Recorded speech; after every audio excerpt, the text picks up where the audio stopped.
Well, welcome into the meat of the matter, everybody. Thanks for joining us. We have a special guest today. We're going to talk all things keto. There is a documentary coming out called Keto Is Key, and Dr. Anna Rosa, she has a very special social media presence, and she's, for any lack of better words, one of the good ones. And she's here to talk about all things low carb, keto, her philosophies, and her perspective on all this stuff going on in the world today. And Mark has just joined us. I'm just going to make sure we're going live on Instagram. We are there. Firstly, Dr. Rosa, thanks for coming on the Meat of the Matter and talking with us today. We're excited. Thank you so much. It's my honor. Hi, Mark. Hello, Anna. Thanks for coming on. Thank you so very much. I'm really honored to be here. It's a revolution for health and life that we are building. Absolutely. And I'm really looking forward to talking to you about your documentary. Every time I watch the adverts, it just gives me chills. Yes, I am really excited about that too. Caroline and Kyle are doing an amazing work. And I filmed with them twice, and it was amazing. And they interviewed all these brilliant people. So I'm so looking forward. It's like 15 days. It's 15 days from now. It's going to be released on February 28th. So it's 15 days from now. Yes. So let's talk a little. Let's talk. Sorry, Fiona, go ahead. We've got the trailer lined up, but I would like maybe if Anna, if you could just explain sort of your situation and how you kind of got involved with the Keto Is Key. So I'm a medical doctor, and I met Dr. Sean O'Mara when we worked together in Minnesota. Now I am in Nebraska. But we are friends, and we are friends for life. He's my doctor, he's my guide, he's my mentor, and I still work with him. We work together, we collaborate together. And that's when I got to learn about visceral fat, because as a radiologist and as a medical doctor, unfortunately, this is still not well taught in medical school. And I did medical school in Brazil, and I did the radiology residency and a doctorate in Brazil, and then the radiology residency and a fellowship here in the United States. And I had always heard about the consequences, right? Like the liver fat, the cirrhosis, the dementia, the diabetes, everything related, the chronic autoimmune inflammation. But visceral fat for me was like, what? Everybody has visceral fat. All the exams I read, everybody has visceral fat. And Sean brought to my attention that visceral fat is the major metabolic marker, right? The metabolic marker of producing inflammation 24/7 in your body. And when you reverse visceral fat, what you are doing is you are reversing disease. You are reversing inflammation. You are reversing diabetes. You are reversing insulin resistance. You are improving the function, the cognition in your brain by decreasing inflammation in the arteries that bring oxygen and flow to your brain. So anyway, by working with Sean, I started describing visceral fat in my radiology reports, because radiologists have the power to kind of guide the providers that are asking the exams, right? So it's really interesting that if I see a nodule in the lung, I can say, hey, this could be better evaluated doing blah, blah, blah. So by describing visceral fat, I can tell this is linked to metabolic disease, and you could get better by low carb foods, fasting, exercise, and I add all this to my reports now. And I believe, according to Sean, because I don't keep searching on the internet, but I believe, according to Sean, I was the first radiologist to start doing this in the whole world, which for me doesn't really matter. What matters is that we start and we keep building the revolution, right? We keep opening the doors. And that's when Caroline and Kyle, they were organizing the documentary, and they were interviewing Sean, and then they saw my work and they brought me in. So I'm really honored to be part of this, because I know by my own life, walking the talk when I was 226 pounds, pre-diabetic with rosacea, all the kinds of inflammation, that it definitely makes a huge difference to take action and reverse visceral fat and reverse disease. Well, this is the reason why we need the likes of yourself, Anna, and Jocelyn in this space, because we only had Jocelyn on last week, and she's a fellow doctor as well. And it's just amazing to see that we're seeing the likes of you now coming out and speaking about this.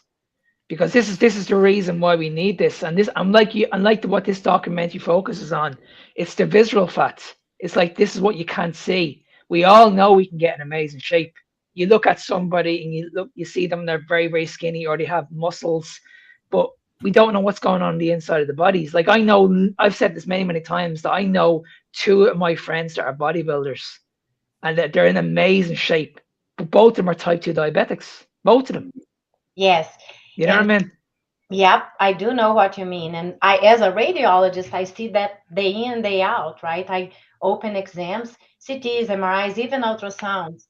I open exams and I'm like, wow, this person doesn't have almost any subcutaneous fat. So you look at this person, you believe that they are healthy, right? And then they have this huge amount of visceral fat inside their bodies. They are the thin outside fat inside the TOFIs, right? And you only can see that by having an imaging exam, which the best one, the gold standard, is the MRI, because the MRI doesn't have radiation and does not need any intravenous contrast as well. And these people, the people, your friends who are that type 2, that who have diabetes, and they look like as if they are healthy, they are the most important people for us to bring to our movement, because these people are the ones that are dying from a heart attack at 40, that are having a Exactly. stroke Yeah. at 50 and getting disabled So it's because so they scary. don't know So better scary. if they are healthy, right? They are the people that, when statistically someone healthy drops dead of a heart attack out of nowhere, it's not out of nowhere. And that's the thing, where healthy people too. And it's like, well, no, because we're not defining health in that context. You're just assuming because somebody looks the part, like Mark was saying. Yeah. Which and isn't it amazing that these death rates now are off the charts at the moment? Like, people are younger now dying. It's incredible. It's absolutely insane. And if you ask these people, like, were they healthy? I guarantee you the family would turn around and say they led a healthy lifestyle. They were in the gym. They were eating the healthy food. But what do you class as was healthy food? Because this is the question. Because when we ask the question, okay, what are you eating? Same stuff we're eating: the oats, we're eating the fruits, we're eating the vegetables, we're eating 5 a lean meals a source of day. protein. We're on the low fat diet. little It's like, coffee. well, you know what I mean? And then you're trying to explain to them, like, okay, well, how long are you doing this? And they'll say, well, I've been doing it all my life. Were you on any medication? Yeah, I was on a list of medication. So how can you tell me that your diet's healthy then? Yes. And they are eating like 5 meals a day, and they live a stressful life, and they don't sleep well, right? So indoors all the time, playing video games or like social media, they don't enjoy the sun, right? So these are the people that they start having health problems like when they are in their 30s. Why? Because they are eating unhealthy since they were a child. Because nowadays, what do you give your child, right? You give like McDonald's, pizza, mac and cheese, all these kind of things, Doritos, Cheetos, whatever, right? So juice, you give your children juice, milk, right? All the inflammatory food. And you cook with vegetable oils. Like, I tell a friend of mine, when I lived in Brazil, I ate 10 years of my life in a way that I believed I was eating healthy. Beans and rice. And I was eating a little bit of beans, a little bit of brown rice because it's fiber, right? Cooking everything with canola oil because there was a heart in the jar, right? In the plastic bottle, and chicken and vegetables, and 3 to 5 meals a day. And I looked like I was healthy, but I wasn't, because I knew right now, when I look back, that I had a lot of visceral fat. I was a thin outside, fat inside, right? So, and then after, when I moved here to the United States, that's when my husband got sick and he died from colon cancer. That's when I completely didn't eat healthy at all, because in my own pattern of addiction, right? I was eating to numb my pain. So that's when I got to 226 pounds, and I was extremely, extremely sick, like with asthma, rosacea, gastroesophageal reflux, and eosinophilic esophagitis, everything. But again, it's eating to numb my pain. So it's another thing that's very important, because people believe that getting healthy is getting in shape. But you don't get in shape if you don't shape your mind. Exactly. Because Yeah, and like what the man said at the end of the video, he says it perfectly. Food is medicine, but the right type of food. Yes. And I real think that's food. important. Real food, yeah. We have to be very specific on what real food is. That's what I'm saying. Like he's saying, like food can be medicine, but you need to do a little bit more research into what is real food, because when we all know this, but when you go and see your doctor and he tells you your cholesterol is high, that's the first thing he'll say to you. And what does he do? He just wants to put you on a pill straight away. Exactly. Straight away. He doesn't even talk about the importance of cholesterol. Exactly, because the cholesterol is a hormone that is the foundation of everything in your body. So what you don't want is the inflamed cholesterol, but you can reverse the inflamed cholesterol if you reverse the inflammation from the visceral fat. And yes, food is medicine, and not having food is medicine as well. Yeah. Like the fasting is not eating 5 meals a day, is eating when you are hungry, and definitely asking yourself, am I hungry? Am I thirsty? Or am I eating my feelings? Right? Yeah. Because there's a difference there too. Yeah. I think and that's the thing where a lot of people, we argue about like, oh, vegetarian, carnivore, blah blah blah, keto. It doesn't really matter. I think the question is, what is food? And if you can get as close as you can, do your due diligence and figure out for you what is, it becomes a lot easier in the process. We all know ultra processed food is garbage. We all know, like, people that understand the whole seed oil thing. I mean, oh man, you mentioned it earlier, like, just because it's got a heart on it, think, why? Yeah. Where has this come from? How long has this been around? What's going? And once you start to rationalize yourself through this, you'll figure out your own diet. Like, And the thing is, like, when you're eating these foods and there's something wrong with you, you just, your gut is not the best, your mitochondria is all over the place. Yes. You just think this is normal. Yeah. This is normal as you get older. I'm meant to be like this. I'm meant to be miserable. You know, that kind of. Or it's you're broken. You're broken. Yeah. You're unlucky. Your genetics are Yeah. And we are learning more and more that no, your environment plays a huge difference in how you live, in how you regenerate your brain. Because when I did med school in 1994, when I graduated, like, the belief was, you are losing your brain, the cells of your brain, you lose it, it's done. You can't regenerate anymore. And now with neuroplasticity and all these new researches, gosh, our body regenerates itself. We just need to give the body a chance, right?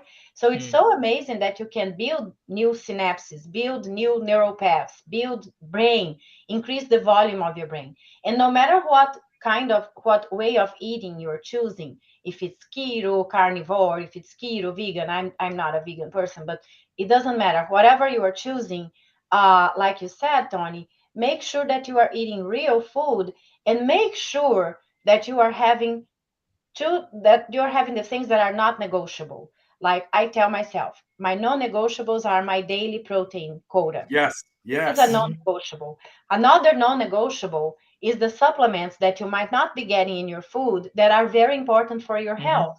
You need magnesium, you need vitamin B12, you need vitamin B6, B3, B9, so complex vitamin B. So a good quality of vitamin, because if you are eating meat, you are getting a lot of these in your meat.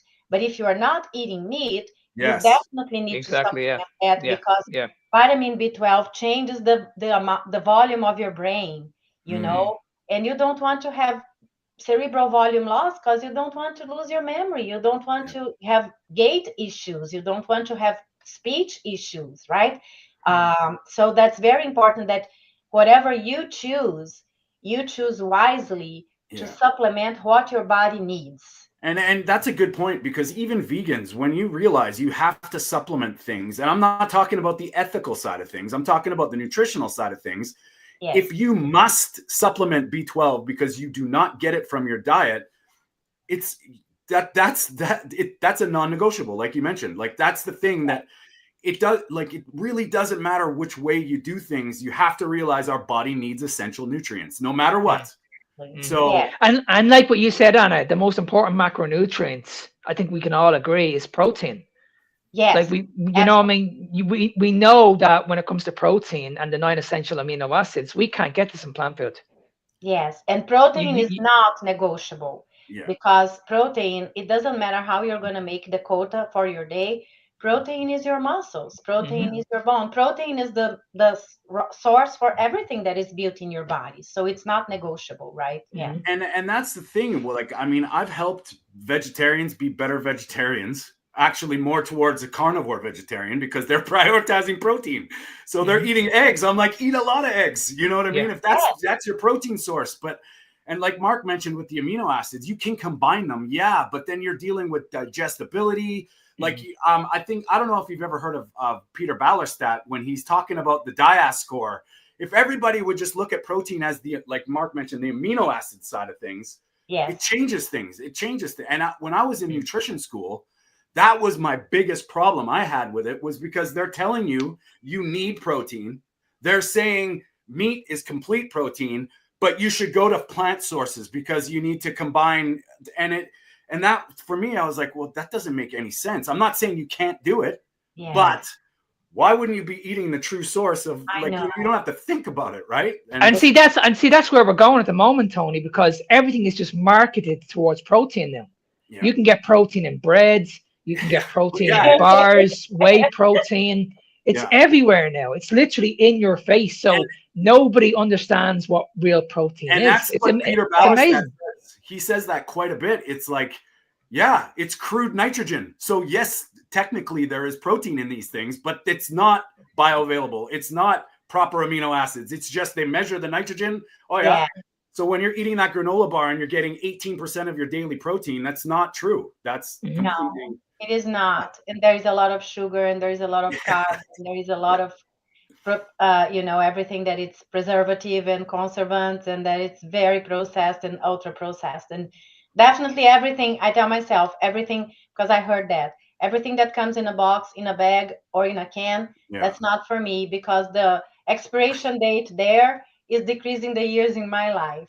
For every year they last longer, it's 1 year I live less. And see, and that's a good point as well, that we want to live longer. And we think that cholesterol is the problem here. If we actually lower cholesterol, we're actually going to live longer. It's actually the opposite. It's the opposite. Yes, it's the opposite. But again, be mindful. You want your cholesterol in good levels at the same time that you are reversing your inflammation. Exactly. Because you do not want inflamed cholesterol. Yeah, because the thing is, like, we'll talk a little bit about this actually, because people need to understand it's not the cholesterol it's on its own. It's what you actually mix with the cholesterol is what's the problem. It's you know what I mean? Yeah. So if we do it in simple terms, if we're having, like, say, red meat or steak or anything like, are you having eggs? It's not the eggs on its own that's the problem. It's like, are you having the orange juice, the toast, the cereal? If you're having a piece of steak, are you having it like with a baked potato, chips? You know, I mean, you're having it with alcohol. That's the problem right there. That there's the issue. So it's not the cholesterol on its own. It's never been proven ever that high cholesterol on its own was ever a problem to heart health. Never. Exactly. But also, again, be mindful, because I don't want anybody getting out there all inflamed saying my cholesterol is high, but they said it's fine. No, your inflamed cholesterol, it's not fine. And it's important to know I advocate for the MRI, because the MRI shows your fat. It shows all the fats you have in anatomic distribution, where they are, and by where they are, what they mean. Which ones are inflammatory, which is the fat surrounding your heart, the fat inside your belly, that is the visceral fat, the fat in your muscles, the fat in your liver, the fat in your pancreas, and the deep subcutaneous fat. So it shows the amount, and it shows where they are and what they mean for you. But I also think that I like to know that I'm getting better. Like when I started, not only in the MRI, when I started, my high sensitivity CRP was high, my homocysteine was high, my vitamin, I test my vitamin B12, I test my vitamin D3, my magnesium, I test these things to know, like, am I in the right place? My insulin, my fasting glucose. I prick my finger to see if I am in ketosis or not. It doesn't even hurt anymore because it has a callus here already. But anyway, it's you taking care of yourself, because you are your only person for life, right? Well, it's funny that you say that too, because I mean, and I want to get into the MRIs and the DEXA scans and all that stuff, because I think that there's a missing piece that people don't really understand. Yes. But with blood work, like when with some clients and family, I go through their blood work, and it's amazing to me that I'm asking their doctor for inflammatory markers. They don't even think about it. Like, it's just, you get your white blood cell count and your red blood cells, and then maybe your lipids, and they do a couple things that they think. I'm like, why aren't we testing inflammatory markers? Like, why no homocysteine, no CRP? This is crazy to me, because this can it can tell a story about how you're doing. You know what I mean? And it's just wild how in Canada anyway, it's very minimal. Fasting insulin, for God's sakes, they're like, why do you need that? It's like, what? What? But when you look at the other side of it, Tony, because you're well aware of what's going on in the space at the moment with carnivores. Carnivores are actually going back now, and they're adding carbohydrates in because of this reason. Yeah. They're going to get their blood work done, and they're noticing that their fasting insulin has gone up, and they're looking at their triglycerides. But they're looking at the wrong markers here, because they need to understand this. If you've been in carnivore, say, for 3 months, your body's rewiring. Your body's getting to that state where it has to go into that healing state. So this is completely normal. And then when we look at the red blood cells, this, again, it's the wrong marker. If your blood cells are living longer and you're healthier, what's the problem? I would rather see my red blood cells living longer instead of dying a lot quicker. Well, you're saying something. I'd love to get your take on this, Dr. Rosa, too, is because we're getting compared to unhealthy people. Like, that's when you're fat adapted, when you're evolving and getting back to, I like to call it back to humanity. Yeah. This is uncharted territory. So how well these things are doing will be completely different to somebody who's just baseline standard diet. And that's what we're getting compared to, because our average numbers, the lab average numbers are from the average population that, unfortunately, 90% is still very sick, right? 90 to 90% of the people are still very sick. So you should always aim for the higher levels of the range, right? The higher levels of the range. And I like getting tested my glucose, my fasting glucose, my fasting insulin, my hemoglobin, because some people try to cheat on the glucose, not doing anything wrong one day before, but then the hemoglobin tells them if they were cheating for the whole 3 months before, right? And then the lipidogram to check your triglycerides. And then I like to check the magnesium, the vitamin D3, what else? Homocysteine, protein, high sensitive CRP. There are other things, but now I'm not remembering. But the most important thing that you're saying is that for the things that are good for you, you want to be in the higher levels, and for the things that are not good, you want to be in the lower levels. Like the triglycerides, you want to be in the lower levels.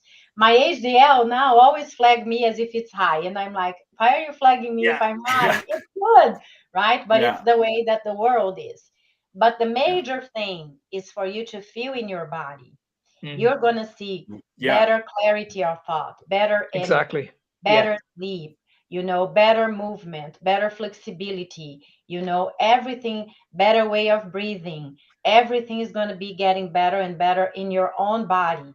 And there is a time that you were talking there, that in the beginning, you're going to lose it very fast, and you're going to reverse very fast the inflammation. And you're going to drop pounds because you're losing water. Inflammation is edema. Edema is water. Right? So you're going to lose lots of pounds, and I'm losing weight. No, you're losing inflammation, which is way better than losing weight. But anyway, there gets to a point that you might feel that you're stuck, but it's because your body, like you said, Mark, is rewiring. Your body got to a point, okay, what's going on here? Oh, I have a chance to heal. Wait a second. What am I going to do next? Let me prioritize here. What am I going to do next to accept the chance of healing? And then you reverse the fat surrounding your heart, because that's that gives you a heart attack. And then you still think, I'm not losing weight because I'm not decreasing my waist. Well, you are losing inflammation in the fat that you are not seeing surrounding your heart. And then after that, you lose the fat in your belly. And then after that, you're going to lose your love handles. And at the same time, you will be building muscle, but it's a process. You don't do 10, your body cannot do like all the things together. It is doing prioritizing. I'm putting more energy here in your heart at the same time that I'm working in the other areas. But let's fix this first because that's more important. And yeah, because I think sorry, Yannick, go ahead. go ahead. Sorry. And then it goes changing, and you start becoming leaner. And forget about the scale because you're not going to be. That's a tough one. I hope you don't lose weight on the scale. I do. Because if you don't lose weight on the scale, that means you are burning and you are getting leaner. That means you are reversing your visceral fat and you are gaining muscle and bones. Exactly. Yeah. I can't wait. I've actually half a dozen, right? I've got I was just go ahead.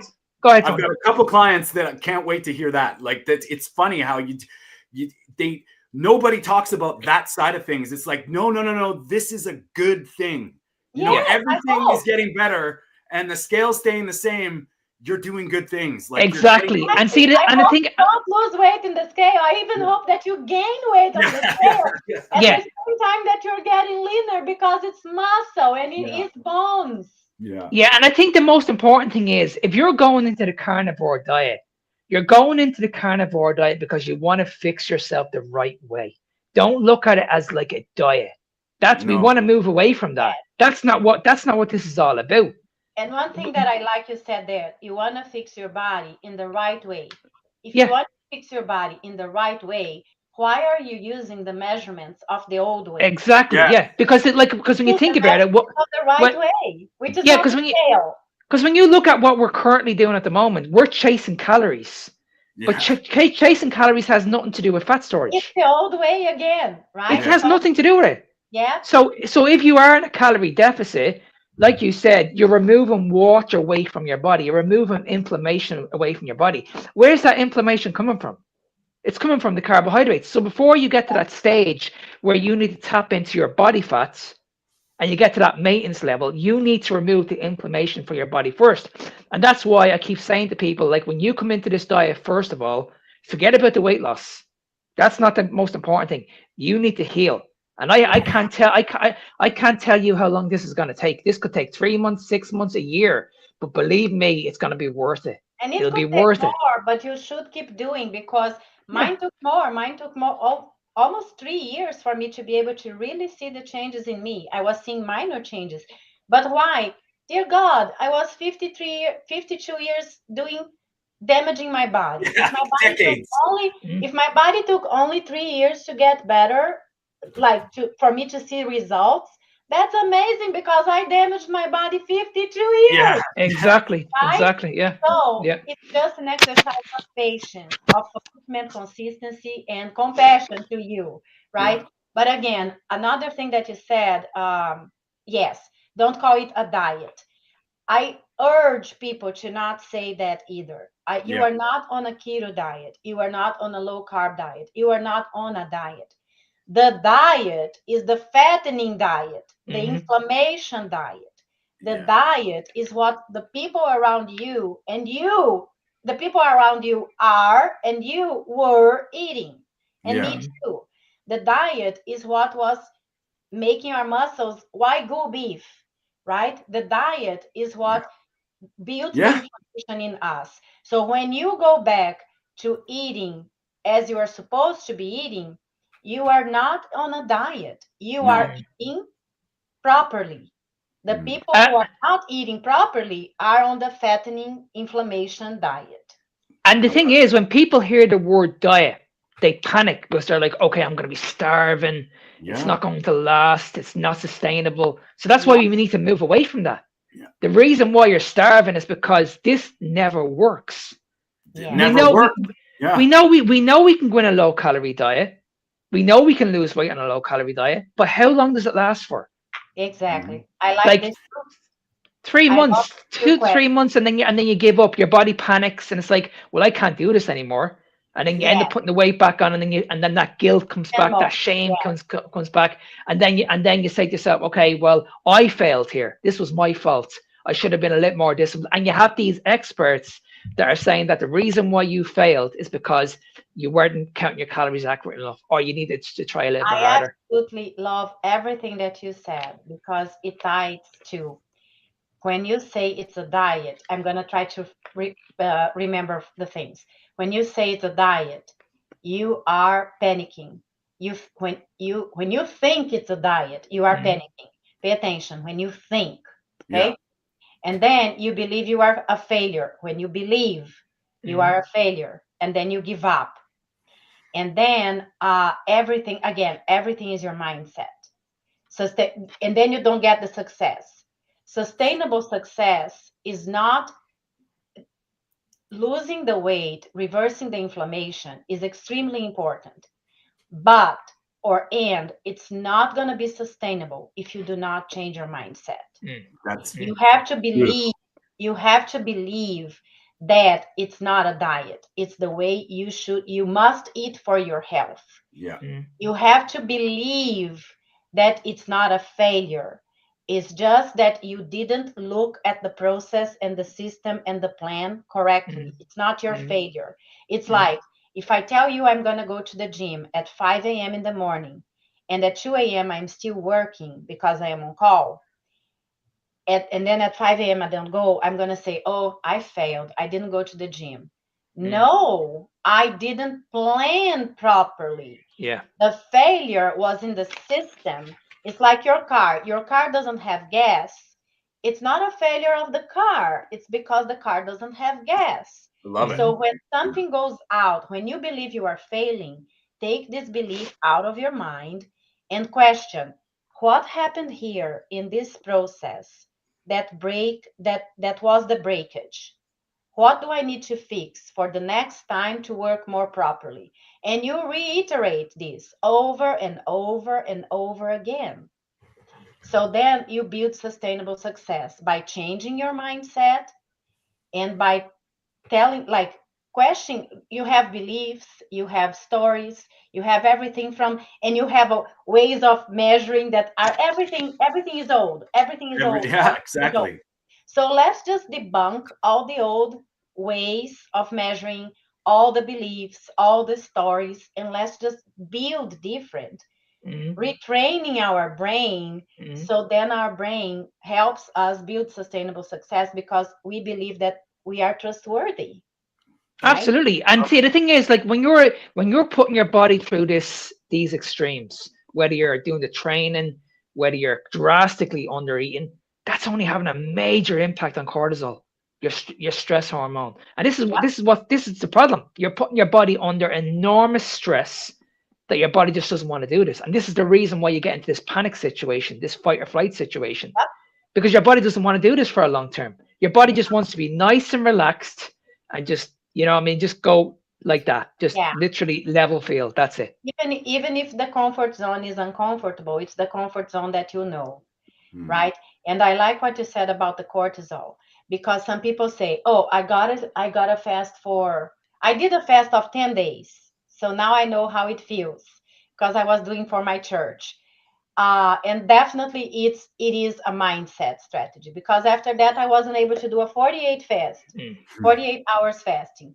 But anyway, people say, I'm going to do a 96 hours fasting. You haven't done 12 hours at all. You have to acclimate. You teach your body, right? And the other thing is, when you start doing something and it's really overwhelming, like you are feeling like tachycardia, clammy, dizzy, you are not getting the benefits of whatever you are doing. You are getting cortisol. Yeah. Then instead of your fasting helping you, you're shooting your feet. Well, right? I think that's huge too, because I don't like the labels. Intermittent fasting can be very muddy because people assume they have to white knuckle through a certain time, and they're not ready. Either they're not ready to, or if your body's trying to survive and you're trying to will out that fast, and I'm not talking about spiritual reasons or not challenging yourself from time to time, but understanding that you should not be like having these things happen. And just for the sake of needing to fast for 72 hours, that's you know, you got to look And at see, it. the wrong thing to do is to go from one diet to another diet. Yes. That's, you know what I mean? It's like, okay, well, I've done the normal diets for years. I know what it feels like. But when you come into this space, this is not a diet. We're trying to rewire the body hormonally. We Yeah. want to make sure your body's working and functioning the way it should be before we start losing weight. Because when you get to that stage, it's so much easier because Yeah. your body's healed. Because I say this to people all the time. Once I get you to that stage and you're fat adapted, I can throw whatever I want at you, and it won't be a shock to the system. Whereas whereas if you're coming from a low calorie diet that you've been doing for years, and then you come to me and I put you on another low calorie diet, it's, you know what I mean? You're not learning anything. So at the very, very beginning, this is what I'm saying. You shouldn't be learning about restricting, going on a low calorie diet. Forget about that. Just get your body working hormonally the way it should be and just focus on the healing part. And if that, as I said, if that takes 6 months to a year, just do it because it'll be worth it. It'll be worth it. Yes. And again, the word diet, right? I think that's the main thing that happens is put in your mind, really embrace the idea and the truth that when you choose to eat proper food, it's not a diet. No. Right? Even if you choose the keto carnivore, or if you choose the keto low carb, or if you choose the keto vegan, that's eating properly, right? So put in your mind, let it imprint in your brain and in your heart. It's not a diet. Everything else is diet. So, but when you're eating properly to heal your body, to heal your hormones, to rewire your body, that is not a diet. So then you get out of this. Your brain wants to believe it's a diet because your brain still wants to go to the old way of eating and the old way of living because that's the comfort zone they know. It's like Tony Robbins said in a course I did once. He says in a different word, and I kind of kept that in my brain. Your thermostat is 34 degrees in your house, so it's freezing, right? But it's set at 34 degrees. And then you buy a heater and you put there beside of you because the heater is the new way that it's the good way for you to do, right? So then the heater is at like 60 degrees and you are feeling good, but because you're doing what is good for you, the heater, right? And then what's going to happen? The thermostat of your house is going to kick in because you did not adjust the thermostat. So no matter the heater you have here, your body is going to try to bring you to the temperature of your thermostat. You're not going to change as long as you're not going to change more than what you accept that is good, that is changeable for you. I'm not being able to explain. You guys could help. No, I think we get what you're we pick up what you're putting down for sure. Yeah, so it's like it's not about the heater. It's about the thermostat. You have to adjust your thermostat. You have to adjust. This is not a diet. This is my way of living from now on. I don't want to go to the gym. I need to go to the gym until I get in the I never liked walking. Now I walk more than 10,000 steps every day since December 21. I never skipped one day, not even when I was sick. Because it's my mental health peaceful space now. It's unbelievable what walking does, actually, because I was the same way. You get in your head, you can take a podcast, you can take some music, you can everything. I read my Bible, I talk to people, I text. I never liked drinking water. I used to drink Coke Zero, and I am not kidding. I used to drink Coke Zero as my water. I started drinking water. Now I drink 3 liters of water every day. And some days I want to drink more because my body tells me I'm thirsty. You know? And it's amazing because when I look back at what I used to do, I wouldn't miss a day in the gym. 365 days of the year, I would never miss the gym. Because every time I missed the gym, I'd be like, okay, I haven't done anything. Or if I went off plan, if I ate too much, I would literally punish myself the next day. That's all gone now. Like I train less now than I've ever trained in my life. I only train 3 days a week, and I'm only in the gym literally half an hour, 40 minutes. And I'm in better shape now than what I was 30 years ago. you are giving your body less cortisol, less Yeah. stress too. And again, Mark is a living proof.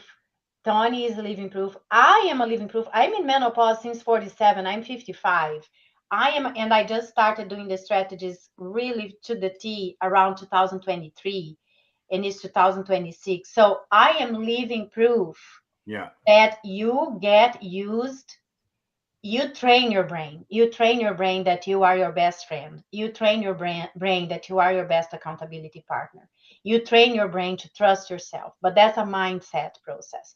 There is a guy, he is a trainer as well, Tom Wade. He says getting in shape is a mindset process, um, um, dressed as a physical one.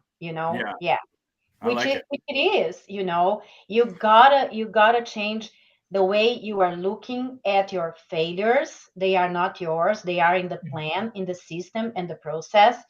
You gotta plan your day ahead, your meal prep. Like there is the president, right? I don't remember because I'm not from United States, but like when you fail to plan, you plan to fail, right? Yeah. So you have to plan your food, you have to plan your fasting, you have to prepare your water, you have to get your clothes in the bathroom for you to wake up and go to the gym.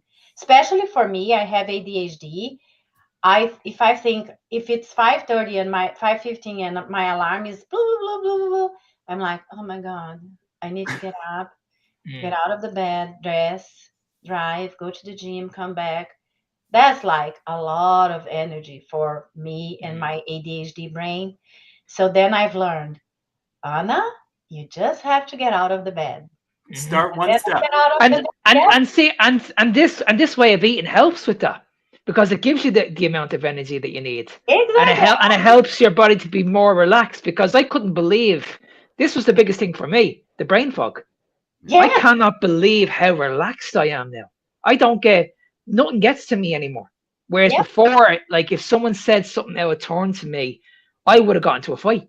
Yeah. yep, You know, what I mean, that's how aggressive I was at one stage. But yep, now I'm so relaxed. Well, it's I'm funny. so It's yes, funny. relaxed. It's funny that you say that too, because this is what I've found with probably all my clients, friends, and family that I've helped. We start off with nutrition or we start off with weight loss, and down the road, there's a clicking point that it's about your thinking. And once you start that thinking process, all of a sudden you become ritualistic about your standards. You don't compromise anymore. It's not about me not eating McDonald's. It's about these are non-negotiables for me that I've yes, chosen based on feeling. And when yes. you start to feel amazing and feel these things, all of a sudden that stuff gets a little easier to focus Yeah. on. And And I mean, that's what happened for me. Like when my husband died in 2016, can't believe it's 10 years, but I had to build my life with him, um, through grief. And that's when I connected with gratitude. hmm, And then I was always in this yo-yo pattern of gaining weight, losing weight, gaining weight, losing weight, because I was 226, and then I started keto and the dirty keto, and then I was at 186, and then suddenly I was at 190, and then again. And at some point, that's when it clicked. In 2023, that's when it clicked. I was like, wait a second, I have my grief groups, and I'm telling them every day, question your thoughts, question your beliefs. Have you really lost your husband? Have you really lost your loved one? Lost hurts. The word lost hurts, but they are with us. So yeah, you did not. And I'm like, man, the same tools that I use for grief, I can use them for health. And that's when I was like, wow, wow. And that's when I started building sustainable success, because it's walking the daily one step at a time in love to me. yeah, One step Absolutely. at a Self time, love, questioning. Yes, 100%.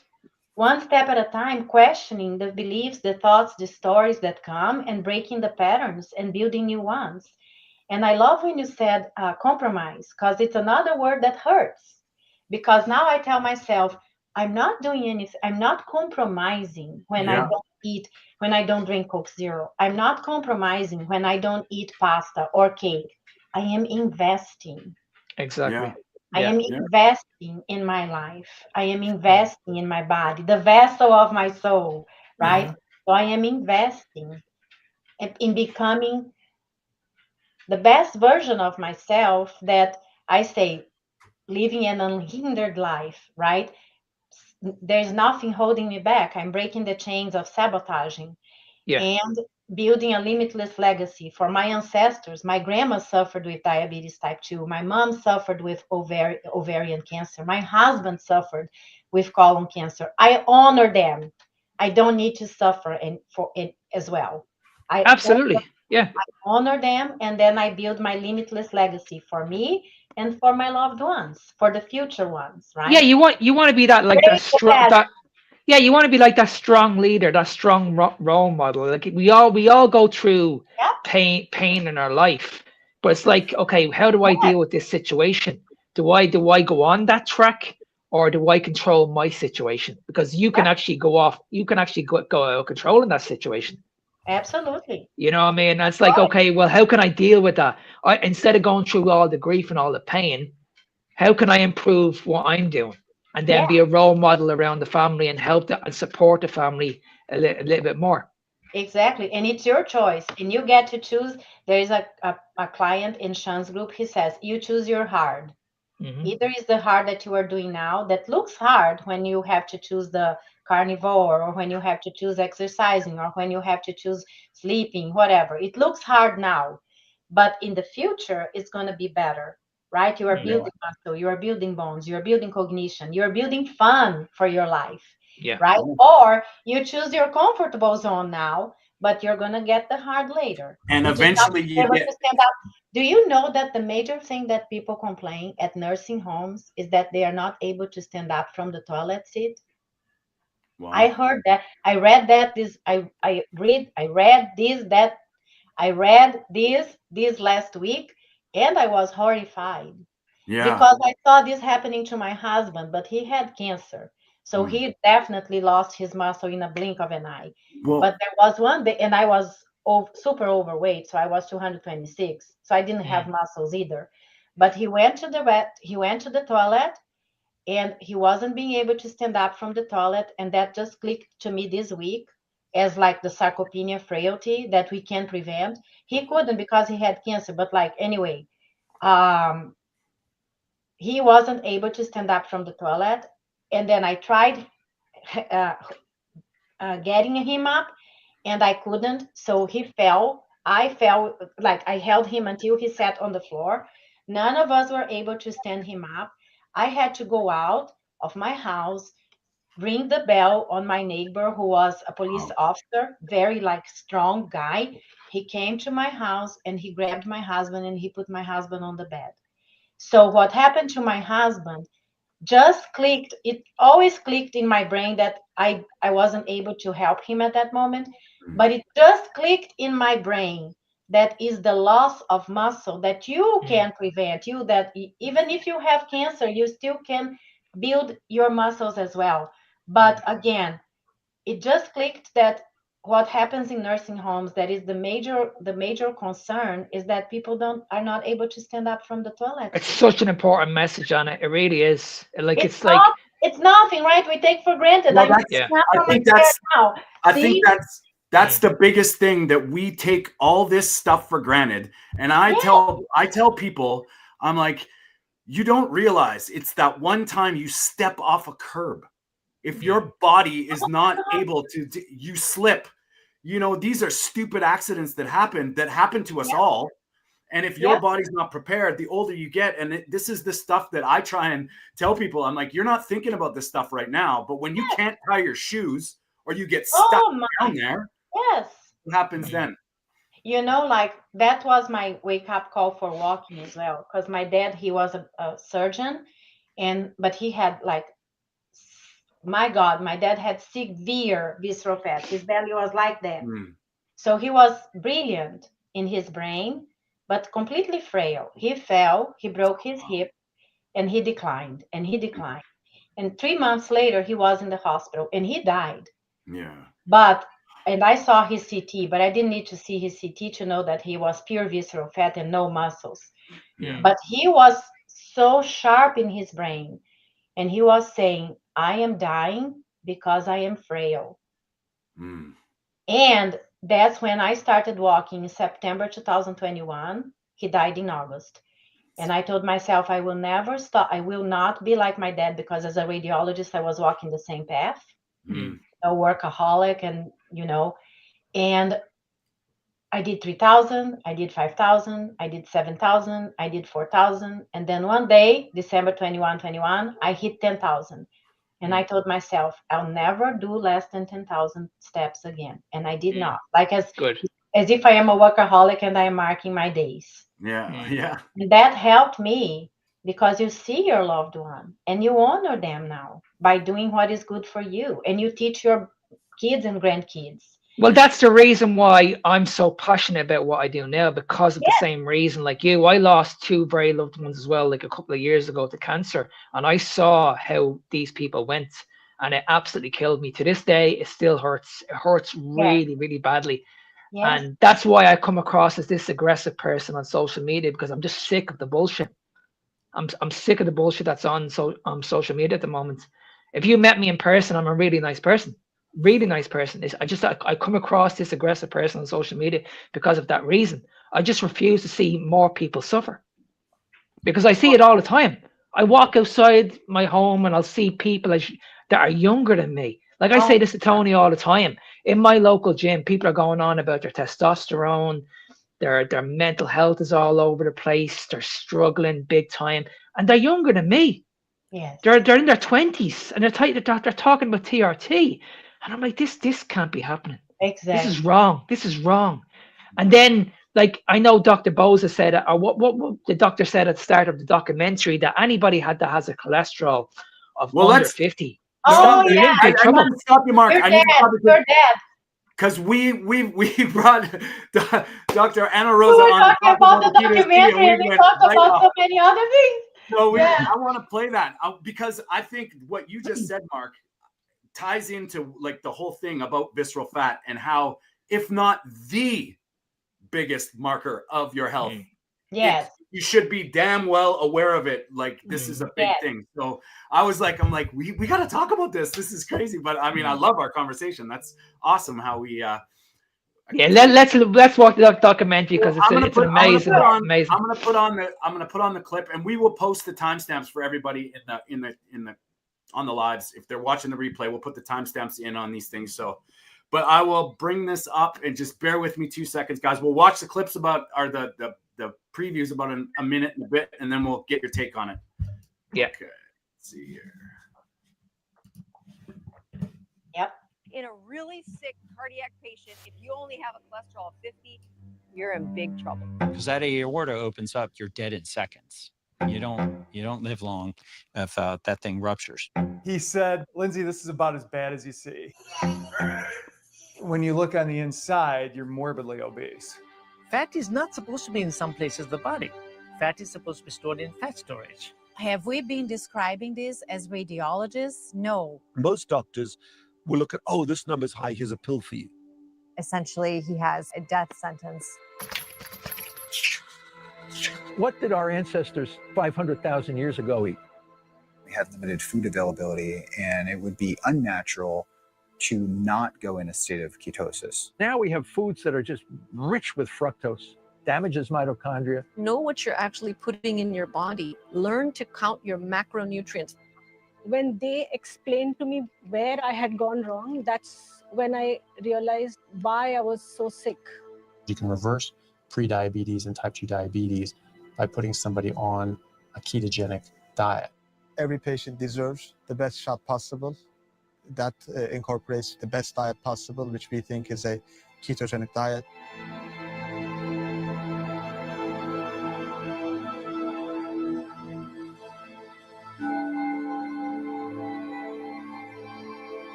Food is my medicine, but the right kind of food.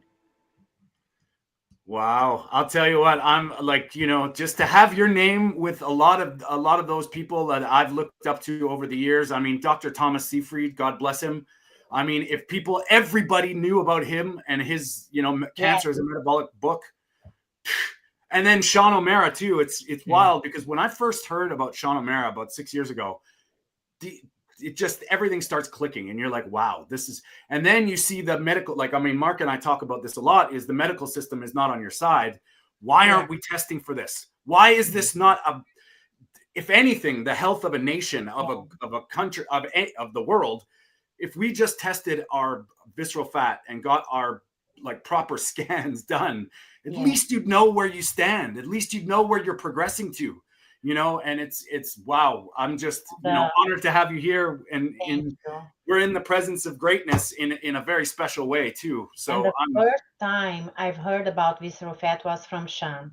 So I believe Sean was the first doctor who started talking about visceral fat. After him, everybody started opening their eyes and paying attention to visceral fat. So I give him the credits of bringing all of us to awareness of something that is important and bringing life to people in a way that you can reverse the disease in you, reverse the visceral fat. And his strategies are amazing that connect to the strategies of carnivore. He brings the fermented food, which I definitely believe.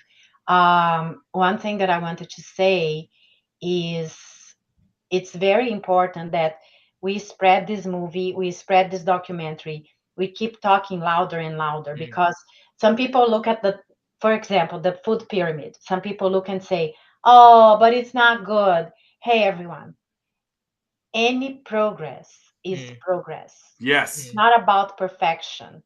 Just for the food pyramid to be inverted, it's a blessing. To be acknowledged, right? Exactly. It's a blessing. So let's just keep talking louder and And louder. see, that's the reason why we decided to do this podcast, Anna. We never came across as, okay, you need to do this diet.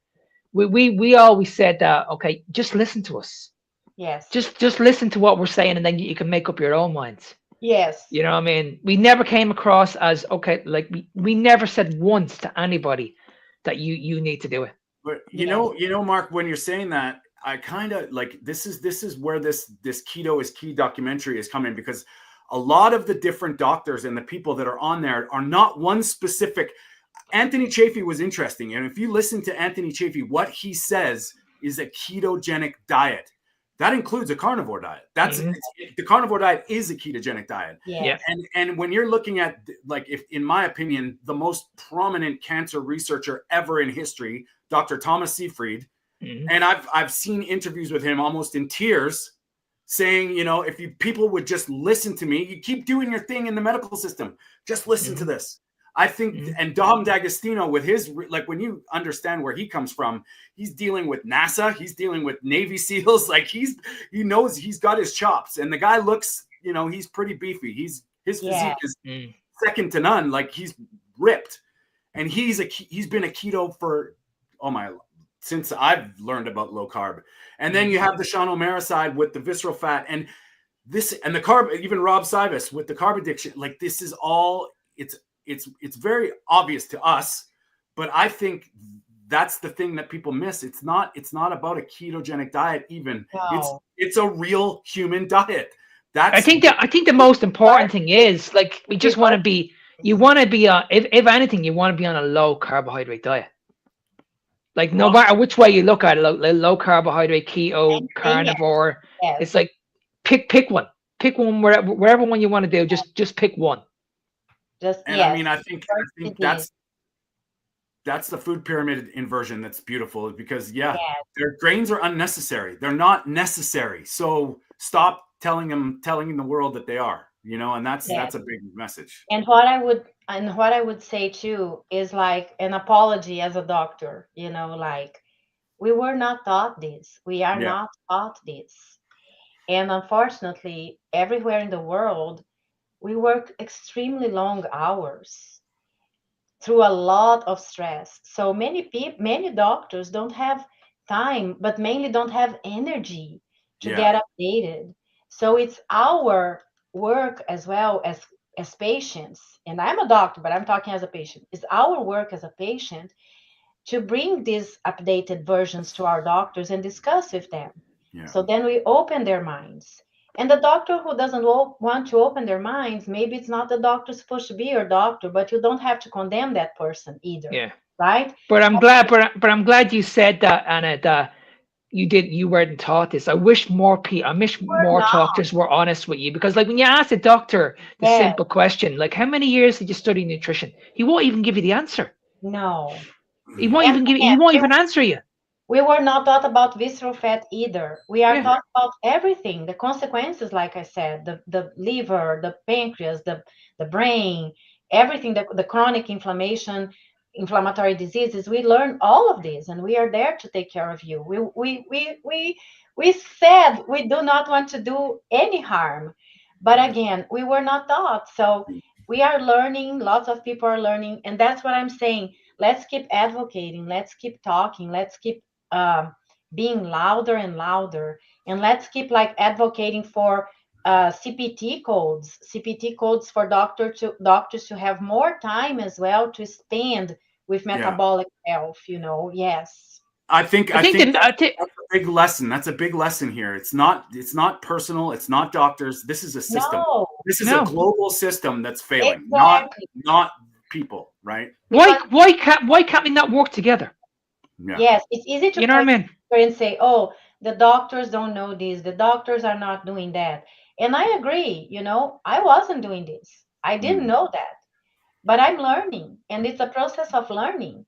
So the same way that I'm learning, and the same way that these brilliant doctors are in the documentaries, let's just take advantage of the time that we are right now and really build a revolution for health and life, like I'm saying. Let's just talk louder. Let's just advocate. Let's just contact the politicians. Let's just, ask for the colleges to change. Let's ask for CPT codes. Instead of pointing fingers that the food pyramid doesn't look good, or the doctor is not knowing that, let's come together as a coalition. And okay, the food pyramid changed a little bit.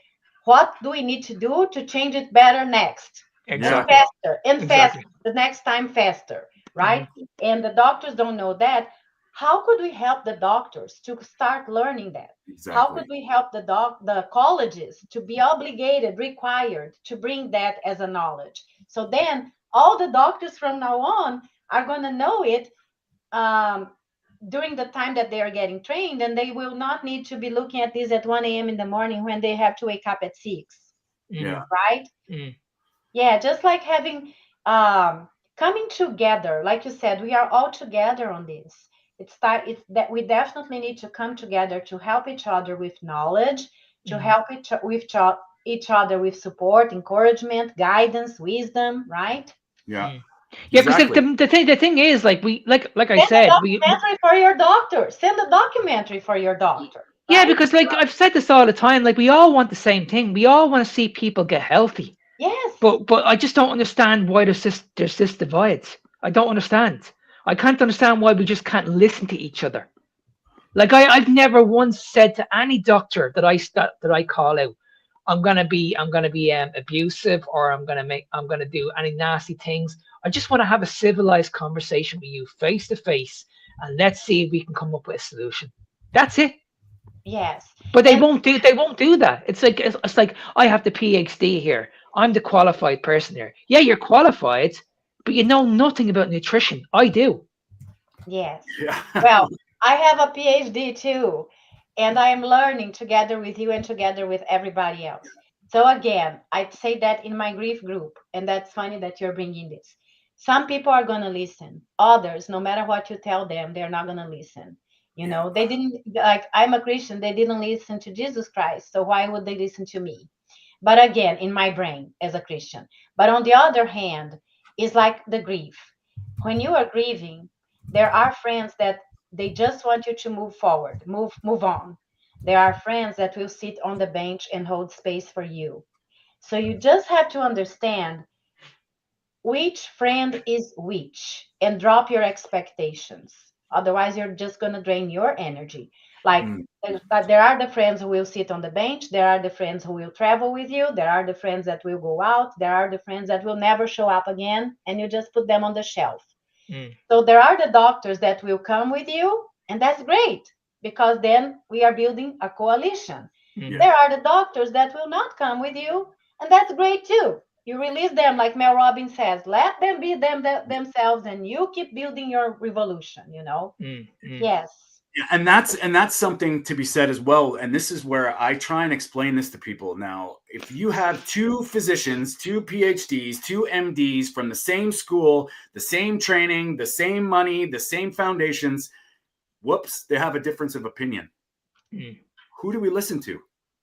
Well, why don't you listen to both and then start the process? Why would they be saying this? Why would they be saying? And that's where I look to doctors like yourself. When somebody's compelled to speak against the mainstream, why are they doing it? And I look at, if people are instantly saying they're wrong, instantly saying they're heretics, what? Why would they be jeopardizing their career, their livelihood, and everything that they've ever been taught to speak against something? This is where it doesn't make sense, especially mothers. You know, when somebody's a mother and they're putting their career, they're in jeopardy for saying something that they found out to be true, we should be listening, not instantly saying, well, and that's the systems driving us towards a narrative, you know? And I like what you said, because listen to both and question. That's why you have your brain, to question what is important and what resonates with you and what aligns with your truth, the truth that you are choosing. The truth that you are experimenting with yourself, because you are experimenting with yourself. Like, oh, people can have kefir, whatever, yogurt. I can't. Why? Or cheese. Why? Not because I have lactose intolerance, because I eat too much. So I have to experiment with myself and know what works for me and what doesn't work for me, because what works for Mark or for Tony doesn't work for me, and vice versa. So you are questioning. And that's the same process you do when you are healing with grief. That's the same process you do when you want to break the sabotage behavior of eating whenever you want. It's questioning. Am I hungry? Am I thirsty? Am I bored? What's going on with me? Right? So question your doctor, question what they are telling you, question ChatGPT, question all the time. And it's funny. Learn to question wisely. And when you find an answer that might shock you, that might question it some more, you know, like don't just be open. It's interesting, because it's that whole thing where we're all not the same. We all have different lives, different lifestyles, different influences. And once you start relating the stuff to you directly and you make it in your heart, we've all experienced is, once you start trying these things, whatever route you're getting there, if it's for the right reason, you start to feel something. And when you feel something, nobody can tell you different. It's undeniable. And I mean, I'm not saying you got to do anything. That's power. And I it goes back to the blood work, Tony. Like, why would you get blood work done if you feel incredible? Why would you even go near the doctor if you feel incredible? That's what I just don't get. Like, well, I mean, I think, you know what I mean? I could be a little bit worried about my blood work and say, okay, well, I'll go and see my doctor. But like, the way I am in my life at the moment, I have tons of energy. I sleep well. I feel good. I look good. I'm like, well, why would I even go near a doctor if I'm at this stage of my life? I just feel like at this stage, you should be in control of your life. I think that's very, very important. If you're able to control your life, then you're probably on the right track. I mean, I think it's about how you feel. How you feel is the most important thing. Like, it doesn't matter. Like, anybody can tell you anything. If you feel great and amazing, that's a good thing. Again, it's variable on how you feel. It's variable on how you feel reassured. I could feel really great, but I like seeing my blood tests. Yeah. You know, so again, it's just respecting. You don't care about getting your tests because you're feeling great and you are feeling great. I care about my blood tests because I'm feeling great and I just want to see them and celebrate. And and there's another side of that too, is I have a problem with surrendering my power to somebody else blindly. That's the problem. If I go to a doctor and they see something and they can't talk to me with you know, okay, well, we're going to be proactive here. We're going to talk about some solutions. They just tell me to go on a drug because I'm not meeting the criteria. And I don't think we want to be empowered to be healthy, not scared into a corner and that's where it's like, once you start seeing this stuff, you can just see you just have to do a little research on how these medications came to be, the lifestyle medications, where they came from, and it's not the doctor's fault that that's the standard of care. Who's that? You know what I mean? We gotta go deeper. We gotta go to our governments and say, but when you look at the obesity rates now, again, when I go back to control, these people are saying that, okay, you cannot control this situation yourself. You have to take this injection. There's no way you can do this. You've tried the low-calorie diets. You've tried the training. It doesn't work. We have the solution for you. So it's like, okay, you can control that situation if you do the research. You need to go out and just look for it because it's out there. I mean, people need to be guided. Use the injections,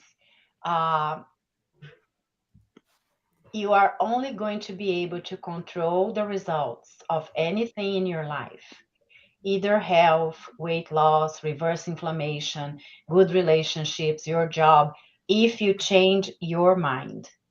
That's how you control the situation, right? That's how you build sustainable success, grounding, like Mark says, I feel calm now.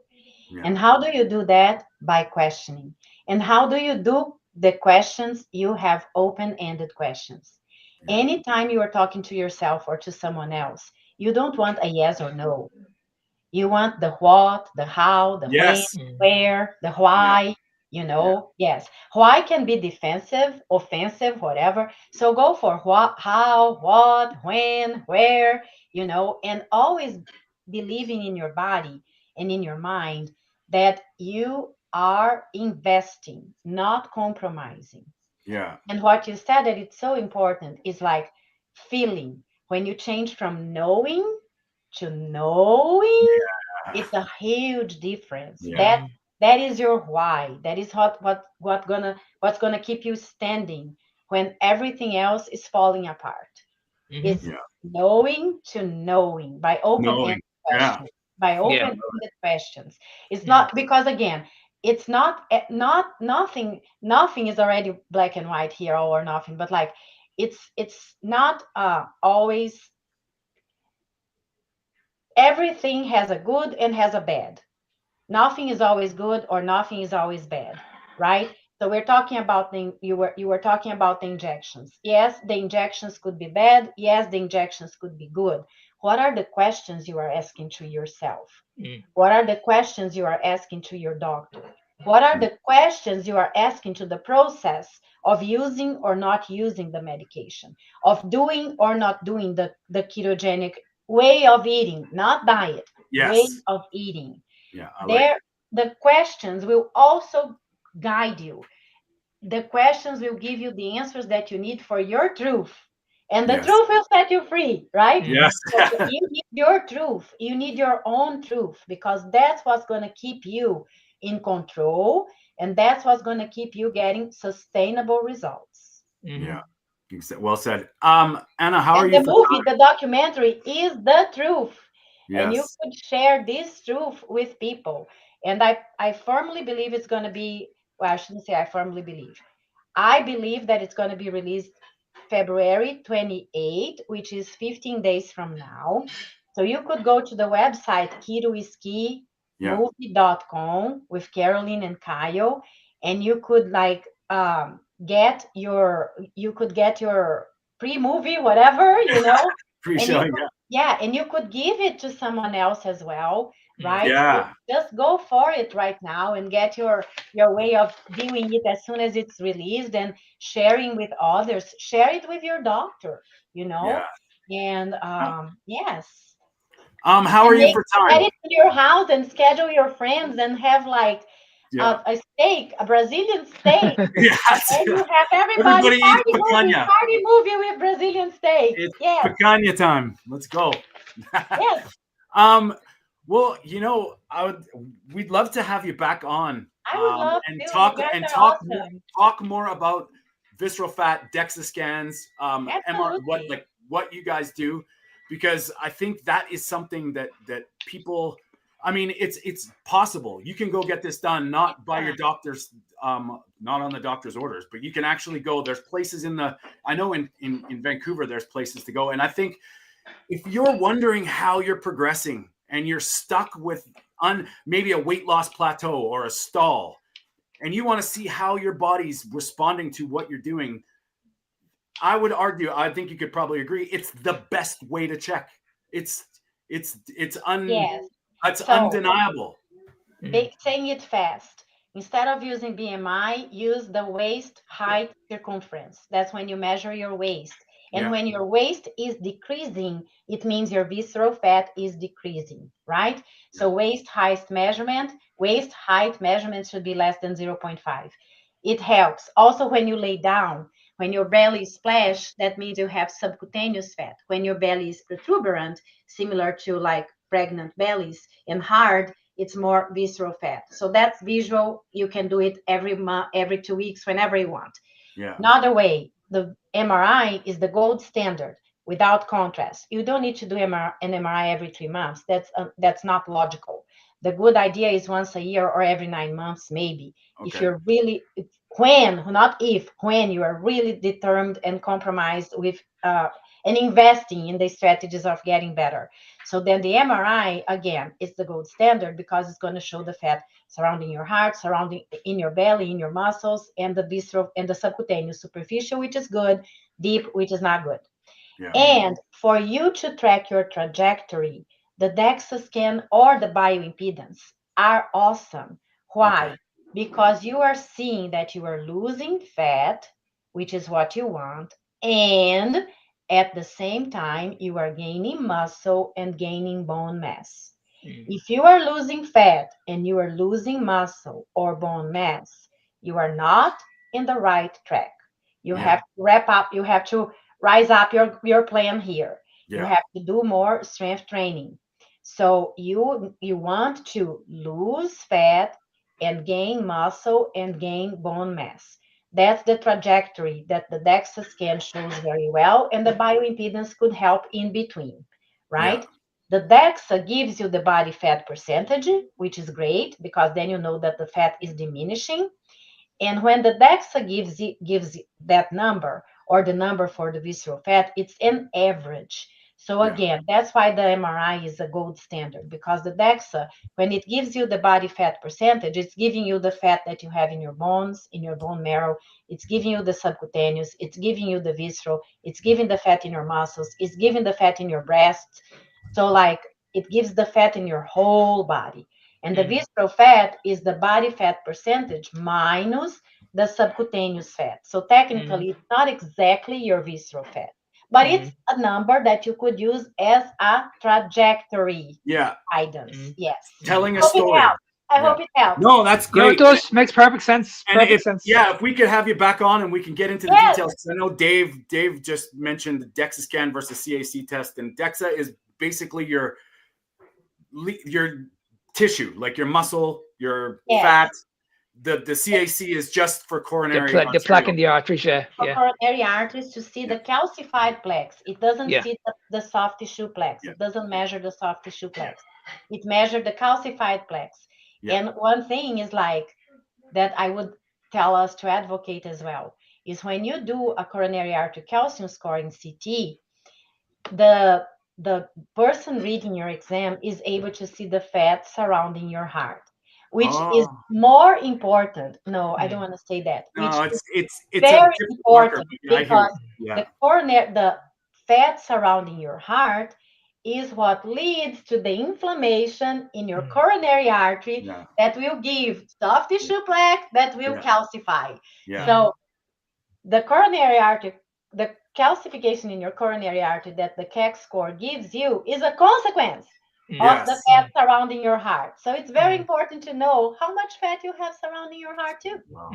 And then we definitely need to get you on it, because I'm having a conversation with somebody about this now next week, because he's in this space, he works in this space, and he's going on about stuffed fat cells, and if we had too much fat, this can lead to insulin resistance, and this can lead to diabetes. Yeah, how you build visceral fat? What happens in your body that you are building visceral fat?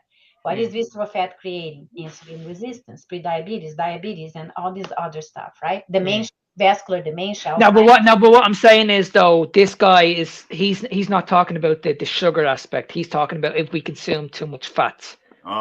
So if we consume too much fat, this is going to lead to insulin resistance. A stuffed fat cell is going to have the same impact, and this is going to lead to pre-diabetic, which I don't think is right, because this is what I don't like about the carnivore space, is because when you're getting your blood work done, it's the wrong message. You're focusing on the wrong thing here. Yeah. Whereas if you look at your triglycerides, if your triglycerides are going up, well, all you have to do, Mark, is look at visceral fat. And look at your blood cells as well, though. Look at your red blood cells, because just because your glucose is going up, we know that if your blood cells are getting healthier, your blood cells are able to absorb more sugar. Well, hemoglobin A1C can be. Yeah. So it's the wrong marker. So it's like, okay, well, hang on a second. I think what you're doing here, you're giving out the wrong information. You're convinced that we should follow your blood work, but I would be saying, okay, well, why would I follow blood work again? What we've been saying, if I feel really, really good. Now, if you are struggling to lose weight, that's different. Because this is what we've been speaking about at the very, very beginning. When you do carnivore at the beginning, everything works really, really well. You're healing the body, everything works really, really well. But then you're gonna hit a plateau. You're gonna like, okay, well, I'm doing everything now, but I can't lose the weight anymore. So this is what really drives me crazy with the carnivore space, because they're just saying you can eat as much as you want, but that's at the very, very beginning. But when you get to that stage, that's when you need to start tracking your macros. So that means if you need to drop your fat down and maybe increase your protein, if it works for you, and you're. We just lost Mark. He got kicked off. Sometimes his Irish internet goes batty. So. Well, I was talking about not needing the blood work. Yeah. I am a person that I use the blood work as my accountability partner too. So that's why I get mine. But yes, go ahead, Mark. I was just saying, because I think that's the most important thing, is that when you get to that stage where you're metabolically flexible, you're fat adapted, it's like, okay, you're not broken. You don't need to introduce the carbohydrates back in. It's just a matter of just titrating the macros. So you might need to bring the protein or the fats down, increase the protein. And if it gets you the results and you look amazing, that's all that matters. That's all that matters, because you're the researcher, not your doctor, not your coach. You're the research. You are your own research. You are your own project. Yes. Well, and I love you saying you are not broken, because you are not broken. Listen to this. You are not broken. You are hurting your body, which is completely different from being broken. Exactly. When you give your body a chance, your body heals fast. And even if you don't believe it's fast, just stop and ask the question, for how long have I been hurting my body? Yeah. So then you will understand that you give like maybe 3 months for every year. And look at that. If you are damaging your body for 50 years and you give 3 months, in 3 years, you probably are going to be fine and you're going to be way better. And again, it's not about it. There will never be a final point. There will never be a final destination. Oh, I'm really healthy right now.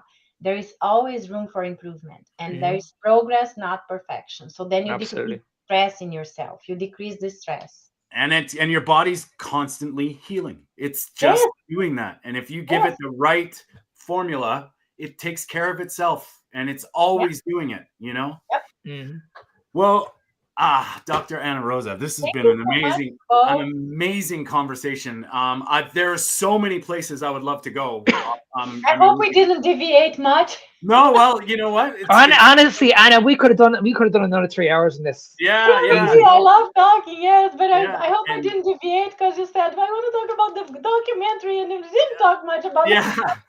Well, we have to have you back on and have Definitely. maybe when the documentary comes out, we can come and kind of do this again and really focus on it. And because I think you bring a side of this this space, if you will, that is very real. And I think your voice. I say this quite a few times, quite often, but when we talk to people that are doing things and it's necessary, and I think you're a very necessary place in this, and you're inspiring too, from your history and what you've been doing. And how do people find you? Where can they go to, if you want to give them any information to find your stuff?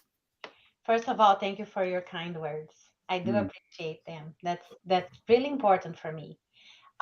People find me on Instagram as Ana Rosa Gratitude, and my website is anarosagratitude.com. And I am also on TikTok. Everything is Ana Rosa Gratitude. And if they will go to my website, or if they would go to Instagram, I do have a 5 minutes reset on gratitude that I would love to give to whoever contact me. It's very simple, and gratitude definitely changes your life.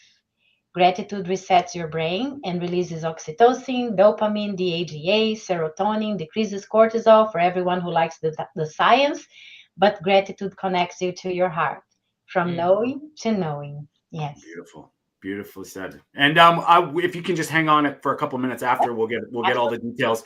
We'll put all the details in the description, including the links to the Keto Is Key and all of Anna's stuff. Mark, any final thoughts? Anything to say? No, it's been, honestly, Anna, it's been an absolute pleasure. And like Tony said, we would love to have you back on, because there's so much more that I'd like to speak about. And yeah, when the show's over, just stay on for a couple of minutes, because I would like to speak to you after the show as well. Absolutely. And I'm setting the intention of getting to visit Tony in Canada and Mark in Ireland. Yes. Both places that I know that are beautiful, and I haven't gone there yet. Well, sadly, Peter couldn't be here today, and he's from Holland, so there's another destination. Ooh, another one! Yeah. Oh my God! That's awesome. Peter's he's been a busy guy. He's our thoughts and prayers are with him. He's just dealing with some stuff. That's all good. He'll be. I'm assuming he'll be back on Sunday, and that kind of lands us into the Meat of the Matter podcast. We are live every Sunday at 10 a.m. Pacific, 6 p.m. in the UK and Ireland, 7 p.m. in Europe and the Netherlands. We are blessed to have guests come on and do these impromptu live conversations. I would urge everybody to get aware of their visceral fat, get aware of the things that you can do to track it. Look to Dr. Ana Rosa and, specifically Dr. Sean O'Mara as well. Like they have content everywhere about this. Absolutely. I think it's one of the most underlooked, if not the most important thing that we can do for our health, is to know where you're at with your visceral fat. So that being said, I want to thank everybody for being here. Of course, once again, thank to Dr. Ana Rosa. Check out the Keto Is Key documentary. It's all over the internet right now. You can find out where the pre-shows are and when the release date is coming. And as for Mark, always a pleasure, buddy. I appreciate you and what you bring to all this stuff too. You are necessary as well, buddy. And we will see you all next Sunday. On Sunday. Thanks very much.